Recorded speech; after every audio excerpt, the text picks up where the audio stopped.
At the inheritance meeting in our family home in Tampa, my older brother Ryan stood up like he owned the room, tapped his glass and announced with the biggest grin, Mom and Dad decided to leave all 8 rental properties in Florida to me. Tegan, sorry you get nothing. The room exploded. Cheers, whistles, someone even shouted. Finally, cousins clapped him on the back. His fiancée, Brooke, beamed like she'd just won the lottery, and Mom dabbed her eyes with that proud little tear. I didn't clap. I didn't even blink. I just looked straight at Dad and said, calm as ever, Dad, you forgot one thing, didn't you? His fork froze halfway to his mouth. Ryan's smile vanished. Brooke stopped mid-sip. 30 people suddenly went dead silent. You could hear the AC humming. And in that single second, every single person in that room knew the script they'd rehearsed for months was about to burn. Before I tell you exactly what my dad forgot and how the rest of that afternoon turned the whole family upside down, drop a comment and let me know where you're watching from tonight. I always like knowing I'm not the only one who sat at a table full of people who swore they loved you right before they showed you what they really think. Hit that like button if you've ever had to smile while your entire family cheered for your downfall. Because trust me, what happened next made every single one of them regret clapping so fast. Now let me take you back to how we got here. My name is Tegan Whitaker, and if you'd met my family before that inheritance meeting, you'd probably have thought we were the perfect Florida success story. Big house in South Tampa, boats in the driveway, Christmas card smiles every December. But those pictures never showed the quiet hierarchy that ruled everything behind closed doors. Ryan has always been the son everyone orbited around. From the moment he came home from the hospital, people noticed him. First listened to him longest, forgave him fastest. Little league coach, high school quarterback, the son who stayed local and helped manage Grandma Margaret's rental properties the second he graduated. Every family barbecue ended with someone slapping his back telling him he was the future of the Whitaker name. He soaked it up like it was oxygen. I learned early that I lived in the shade he cast. Teachers mixed up our names until Ryan corrected them with a laugh. Birthdays meant his cake first, his gifts opened loudest, his stories retold at the table while mine stayed folded inside me. When I asked for extra math tutoring in middle school, Mom sighed that money was tight because Ryan needed new cleats. When I got accepted to the University of Georgia on a full scholarship, Dad's only comment was, "Guess someone has to leave Florida." So I did. The day I turned 22, I packed everything I owned into my beat-up Civic and drove north on I-75 until Tampa was just a glow in the rearview mirror. Atlanta gave me the first real breath I'd ever taken without someone else's shadow on my face. I started as a junior analyst at a commercial real estate firm downtown, crunching numbers on apartment complexes and strip malls, learning how deeds work, how trusts work, how ownership can be moved quietly and permanently when someone knows what they're doing. I still came home, but only when Grandma Margaret asked. She was the one person who never compared me to Ryan, never asked why I couldn't just be happy here, like your brother. She'd sit on her screened porch overlooking the bay, silver hair twisted up with a pencil, and listen to me talk about cap rates and lease abstracts like they were poetry. Some weekends she'd hand me the keys to one of the rental houses and tell me to walk through it alone, feel the weight of real ownership even if nobody else knew it yet. Those visits were my oxygen too. She never once called me the smart one or the independent one the way relatives did when they wanted to sound nice. She just looked at me, really looked, and said things like, "You see things clearly, Tegan. That's rarer than money." When I left on Sunday nights, she'd press a cold, sweet tea into my hand and remind me the drive was only 9 hours, not a lifetime. Everyone else stopped noticing when I was in the room. Phone calls from Mom shrank to texts about holidays. Dad only called if Ryan needed help closing a deal on one of the properties. I became the daughter who did her own thing, which in our family meant the one nobody had to invest in anymore. I didn't hate Ryan for it. Hate would have required energy I refused to give. I just accepted the rules. The way you accept humidity in July. You dress lighter. You keep moving. You don't waste breath complaining.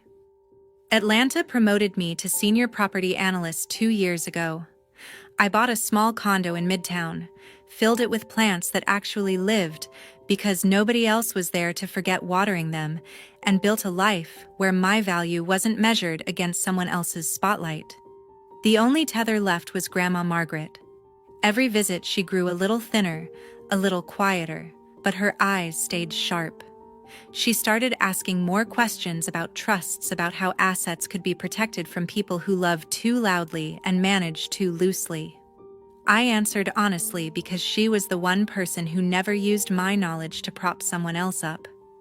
She passed quietly 13 months ago.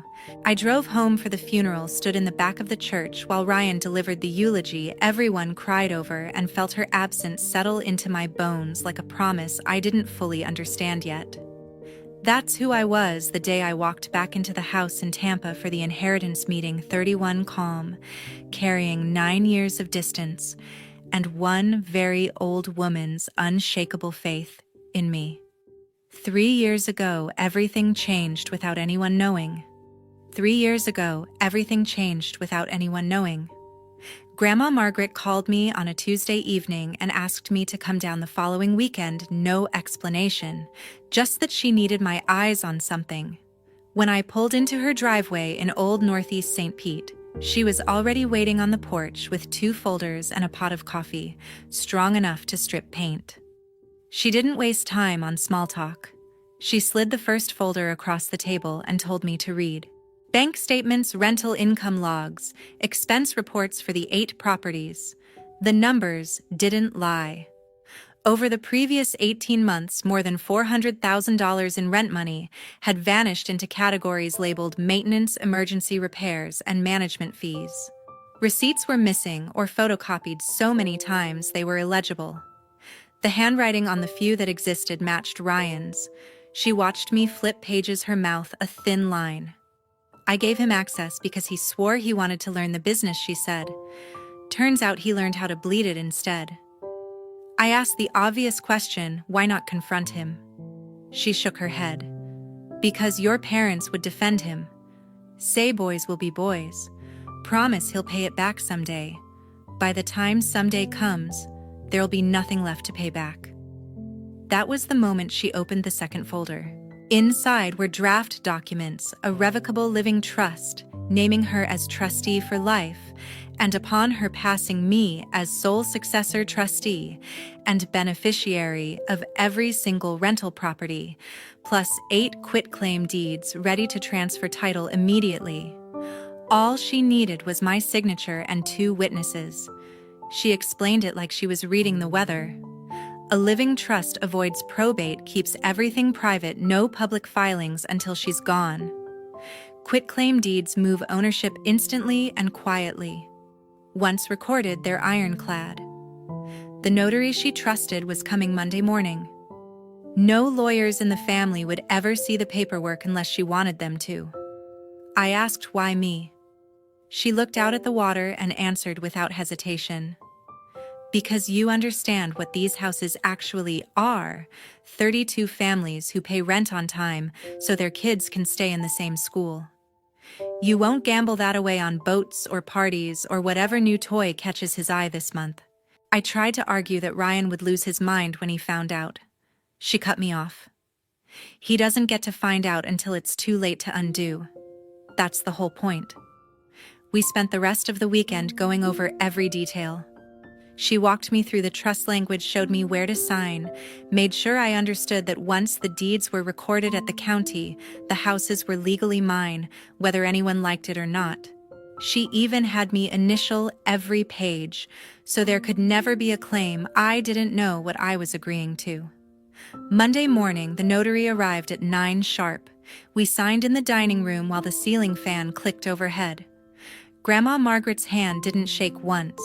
When the notary left, she poured us both a finger of bourbon, even though it wasn't noon yet, clinked her glass against mine, and said, "Now it's done." And now we shut up about it.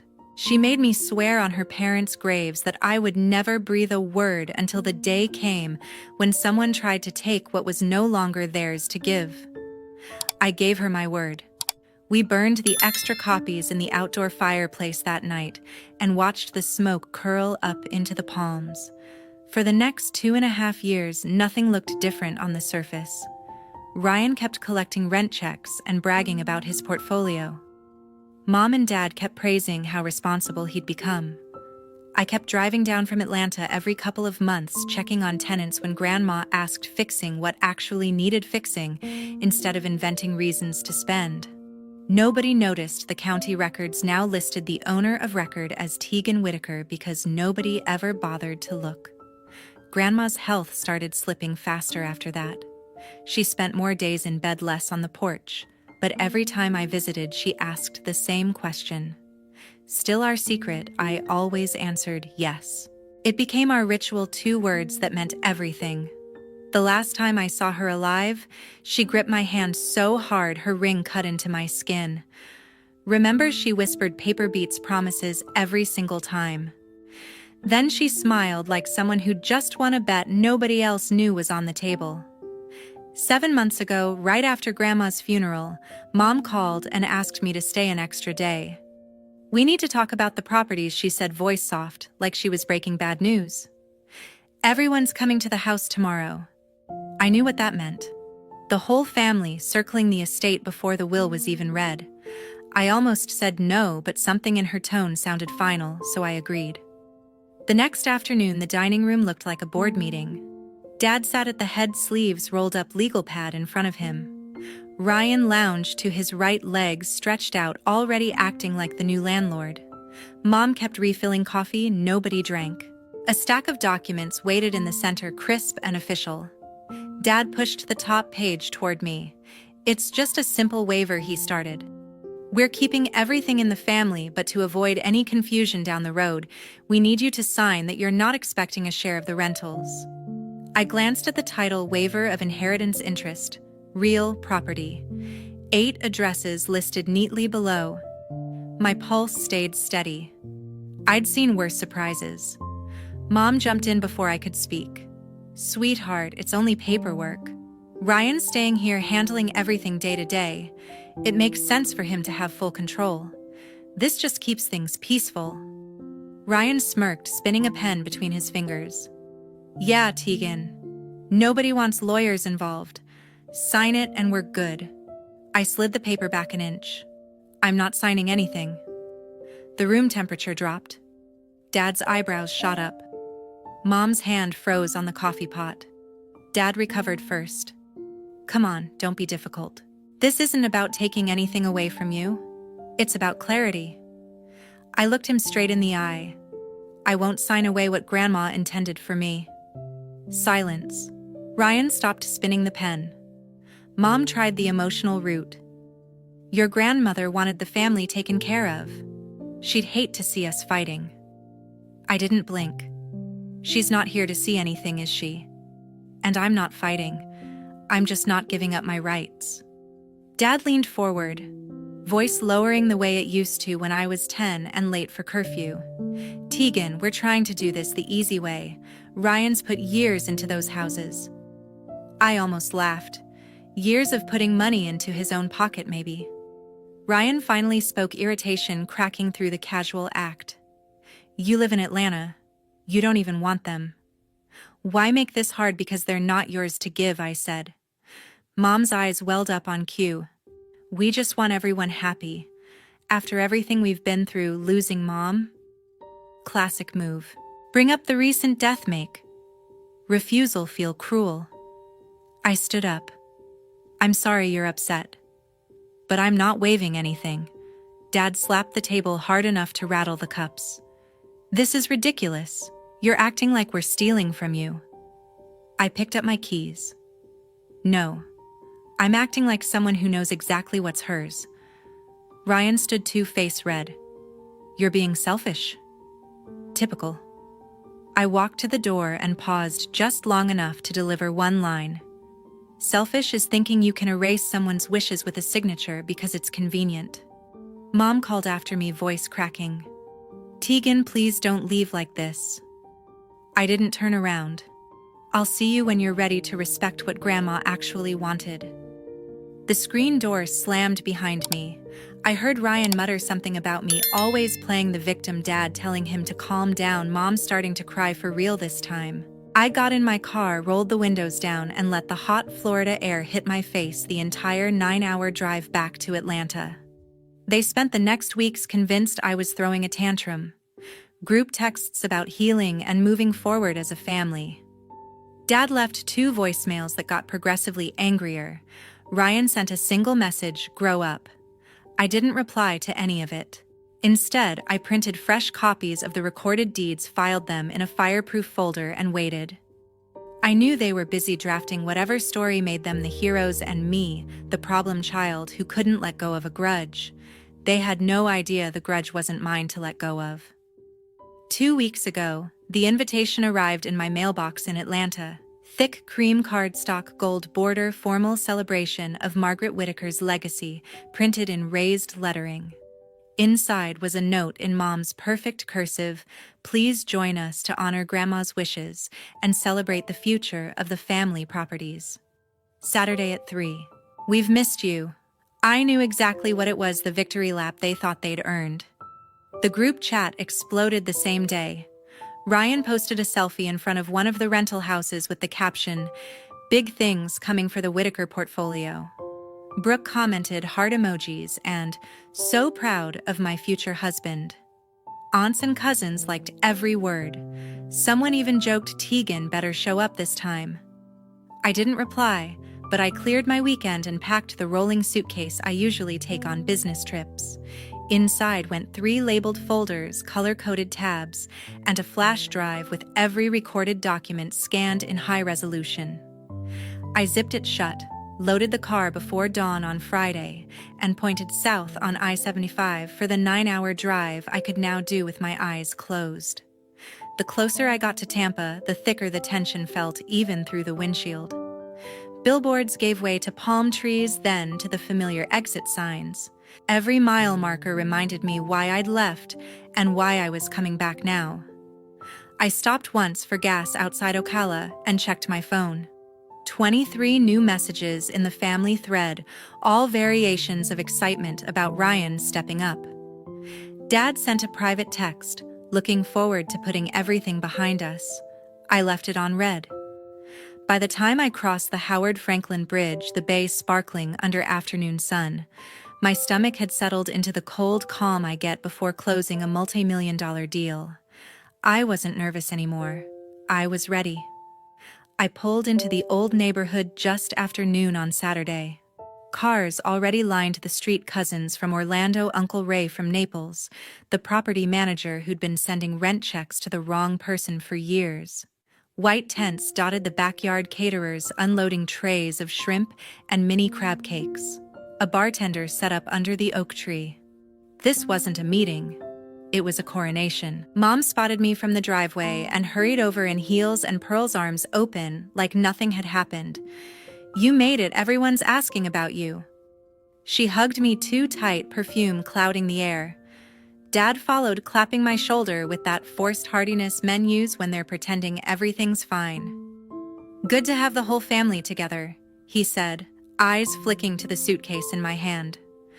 Ryan appeared on the porch with Brooke glued to his side, both holding mimosas. He lifted his glass in a mock toast. "Look who decided to grace us with her presence." Brooke giggled and whispered something that made him laugh louder. A few cousins waved awkwardly. Most pretended not to notice the chill between us. Inside, the house smelled like lemon polish and ambition.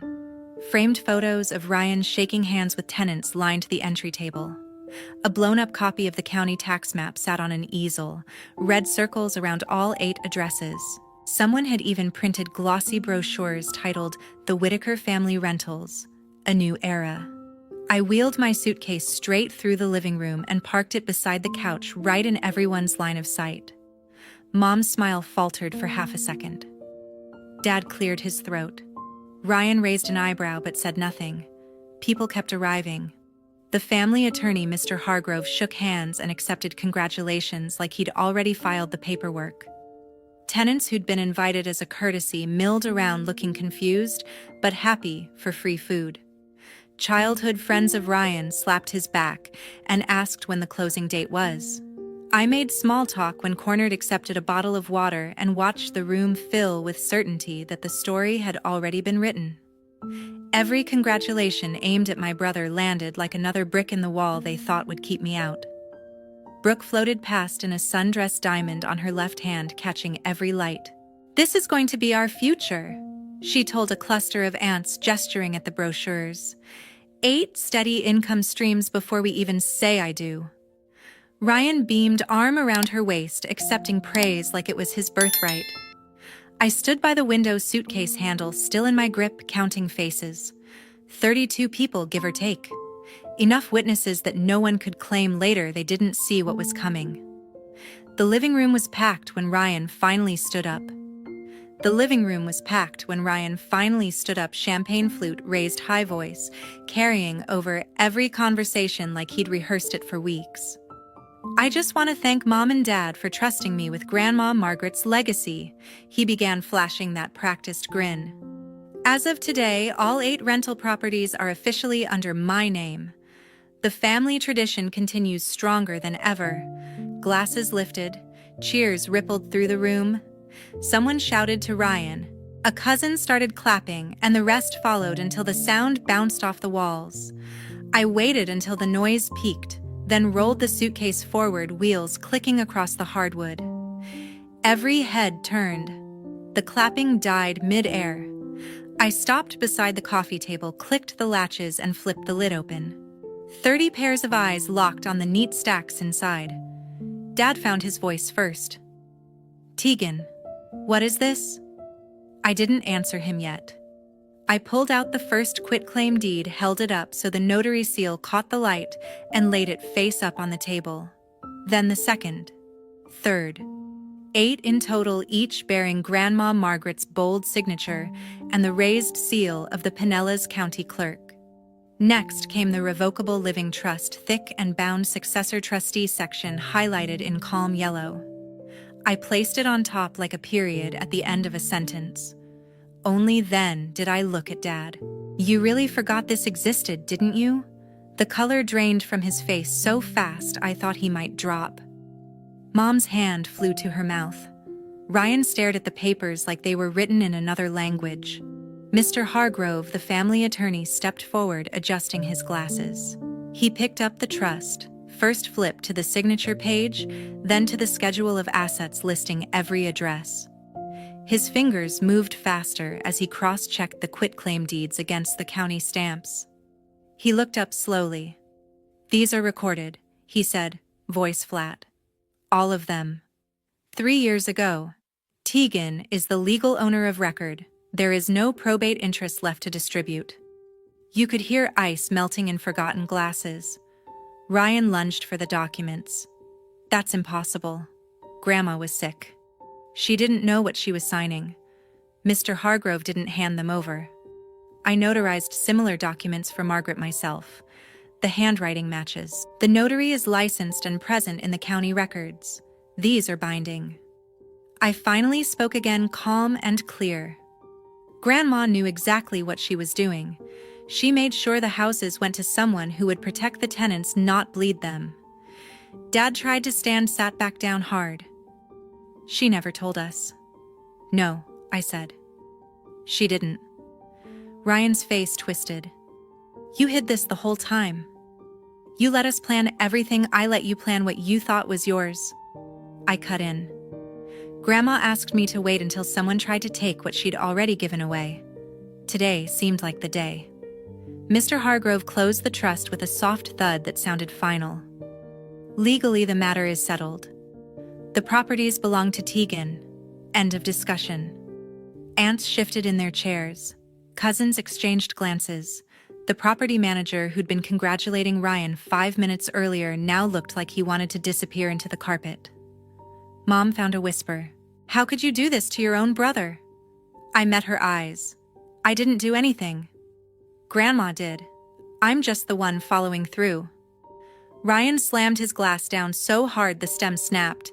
Champagne pooled across the table, soaking the corner of one deed. I didn't flinch. "You think you've won?" he spat. "I didn't come here to win," I said. "I came here to make sure her wishes were respected." The room stayed frozen. No one moved to clean the spill. No one moved at all. Brooke's glass slipped from her hand and shattered on the floor. Champagne spraying across the shoes and ankles. She didn't bend to pick up the pieces. She just stared at me, mouth open, then at Ryan, then back at the papers. Without a word, she grabbed her purse, pushed past two cousins, and walked straight out the front door. The screen slammed behind her. Nobody went after her. Ryan's face went from red to purple.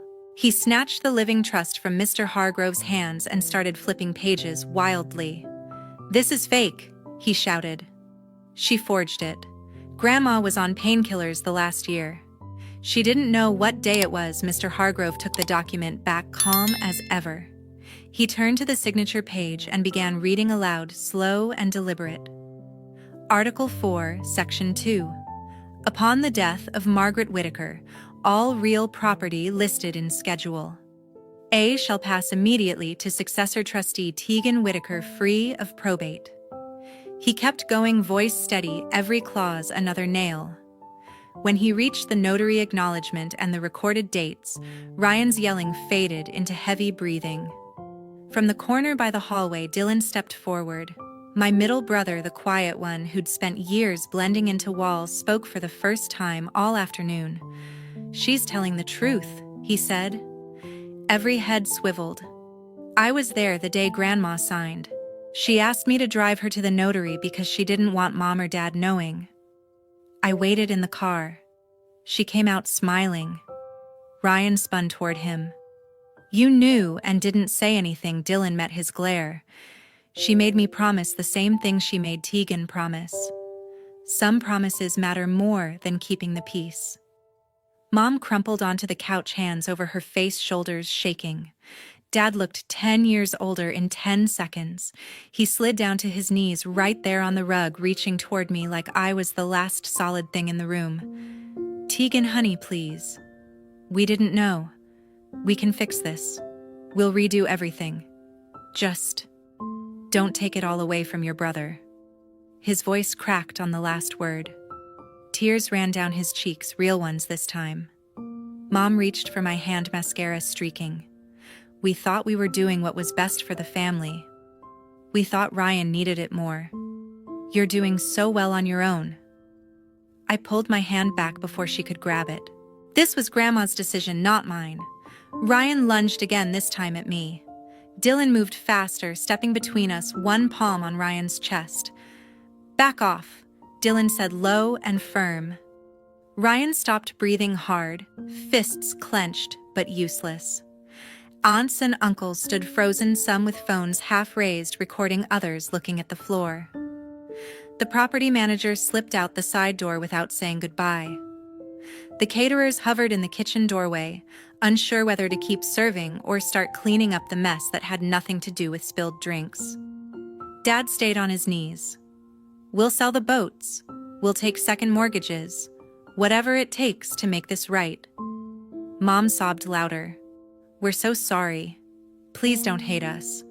I looked at both of them, then at Ryan, shaking with rage, then at Dylan, standing steady beside me for the first time in our lives. "I don't hate you," I said. "But I'm done fixing things for people who never saw me as part of the solution." I closed the suitcase, latched it, and set the handle upright. Mr. Hargrove cleared his throat.